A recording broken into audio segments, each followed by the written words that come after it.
অৰুণোদয় আঁচনিৰ বাবে ডাঙৰ খবৰ, একাউণ্টত সোমাইছে টকা। যদি টকা নাই সোমোৱা তেন্তে আপুনি কি কৰিব? 17 ছেপ্টেম্বৰৰ আগতে কি কাৰণে একাউণ্টত সোমাইছে টকা? আপোনাৰ টকা সোমোৱা নাই যদি জানি লওক এই ভিডিঅ'টোৰ মাধ্যমেৰে। বন্ধু-বান্ধৱীসকল, মই অংকুৰ, আপুনি চাই আছে অংকুৰন অফিচিয়েল।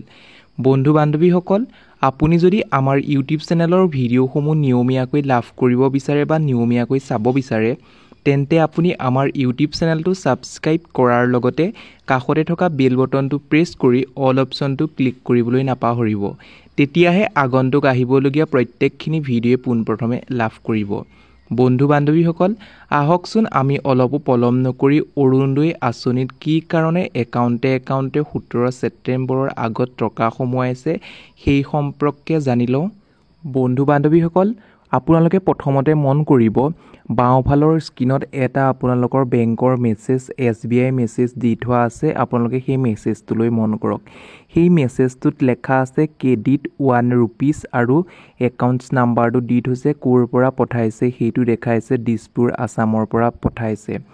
এতিয়া কথা হ'ল, এই 1 ৰুপিজ বা এটকাটো ক'ৰ পৰা পঠাইছে?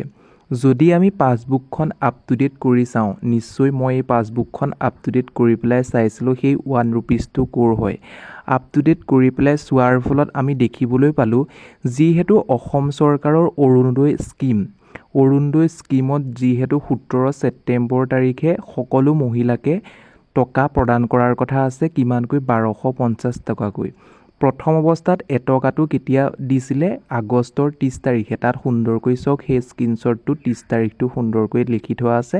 30 তাৰিখে প্ৰদান কৰিছিলে। কিন্তু 17 ছেপ্টেম্বৰত যিহেতু দিব, কোনো ধৰণৰ প্ৰব্লেম নহ'বৰ বাবে বা একাউণ্টটো সকল বা একাউণ্ট হোল্ডাৰসকলৰ নাম্বাৰবিলাক কেনেকুৱা হৈ আছে, ভাল হৈ আছে নাই, সেই সম্পৰ্কে চেক কৰি কিবা খেলি মেলি আছে নি, গণ্ডগোল আছে নি, সেই সম্পৰ্কে চাবৰ বাবে প্ৰথম অৱস্থাত এটকাটো প্ৰদান কৰিছে।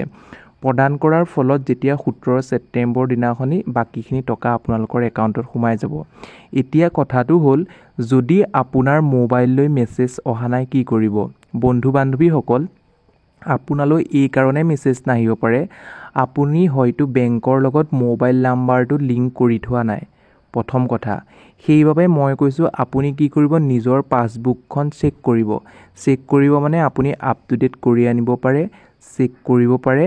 এনেদৰে টকা বা 1 ৰুপিজটো অসম চৰকাৰৰ ফালৰ পৰা বা অৰুণোদয় আঁচনি স্কীমৰ ফালৰ পৰা সোমোৱাইছে নাই আপুনি জানিব পাৰিব। আপুনি ওচৰত যদি বেংকটো আছে, পাছবুকখন আপ টু ডেট কৰিব বা আপুনি চেক কৰি চাই আহিব। তেতিয়া আপোনাৰ মনত যিখিনি কনফিউজন আছে, ডাউট আছে, সেইখিনি নিশ্চয় দূৰ হ'ব। এতিয়া কথাটো হ'ল, কিছুমান বন্ধু-বান্ধৱীয়ে কমেণ্টৰ জৰিয়তে কমেণ্ট কৰিছিলে, এই সম্পৰ্কে মই আগৰ ভিডিঅ'টো আগবঢ়াইছিলোঁ। তেওঁলোকে কমেণ্ট কৰিছে তেওঁলোকলৈ মেছেজ আহিছে, কিন্তু তেওঁলোকে চিঠিখন পোৱা নাই। এতিয়া আপুনি মন কৰিব, কিছুমান ডিষ্ট্ৰিক্টত হয়তো যিখন মুখ্যমন্ত্ৰী অৰুণোদয় চিঠি হয়, সেই চিঠিখন দিয়াটো পলম হ'ব পাৰে। সেইবাবে আপুনি চিন্তা কৰাৰ কোনো প্ৰয়োজন নাই, আপোনাৰ ওচৰত নিশ্চয় চিঠিখন পাব। এতিয়া আপুনি নিশ্চয় বুজি পাইছে। এতিয়া কথাটো হ'ল, আপোনাৰ একাউণ্টত যদি সেই 1 ৰুপিজটো সোমোৱা নাই, কি কৰিব লাগে সেইটো কথাও আপোনালোকক জনালোঁ। আপোনালোকে চিন্তা কৰিব নালাগে, আপুনি নিজৰ পাছবুকখন আপ টু ডেট কৰিলেই সকলো তথ্য জানিব পাৰিব।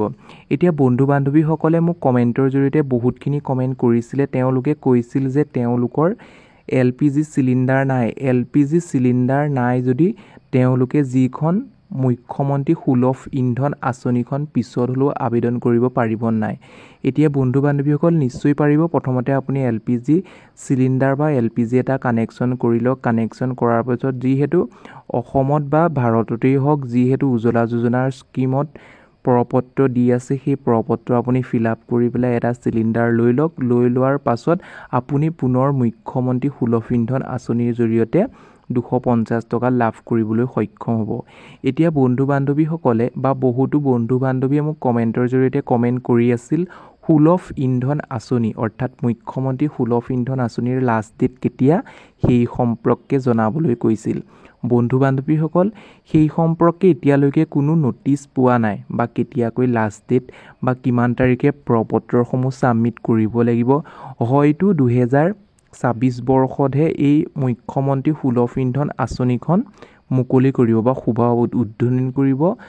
হয়তো কেইদিনমান আছে, আপোনালোকে চিন্তা কৰাৰ প্ৰয়োজন নাই, কাৰণ প্ৰত্যেক ডিষ্ট্ৰিক্টতে প্ৰত্যেকৰ হাততে মুখ্যমন্ত্ৰী সুলভ ইন্ধন যিখন প্ৰপত্ৰ পোৱাগৈ নাই বা মুখ্যমন্ত্ৰীৰ চিঠি পোৱাগৈ নাই, সকলোখিনি পোৱাৰ পিছতেই হয়তো লাষ্ট ডেট অতি সোনকালে ঘোষণা কৰিব। মই যদি জানো কিবা আপোনালোকক নিশ্চয় জনাবৰ বাবে সক্ষম হ'ম।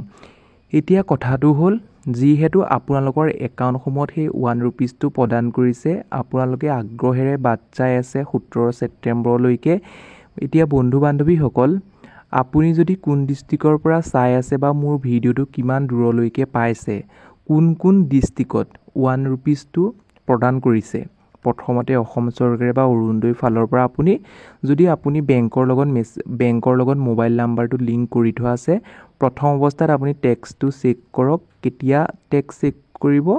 যিহেতু 30 আগষ্টত আহিছিলে মেছেজটো 1 ৰুপিজৰ, 30 আগষ্টৰ মেছেজ চেক কৰি আপুনি কথাখিনি জানিব পাৰিব। এতিয়া বন্ধু বান্ধৱীসকল, এই ভিডিঅ'টোৰ মাধ্যমেৰে সৰু কিছুমান ইনফৰমেশ্যন দিবৰ বাবে যত্ন কৰিলোঁ।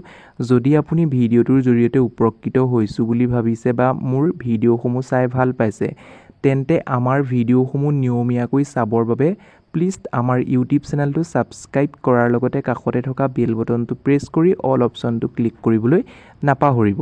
তেতিয়াহে আগন্তুক আহিবলগীয়া প্ৰত্যেকখিনি ভিডিঅ' আপুনি পোনপ্ৰথমে লাভ কৰিব। আজিলৈ ভিডিঅ'টো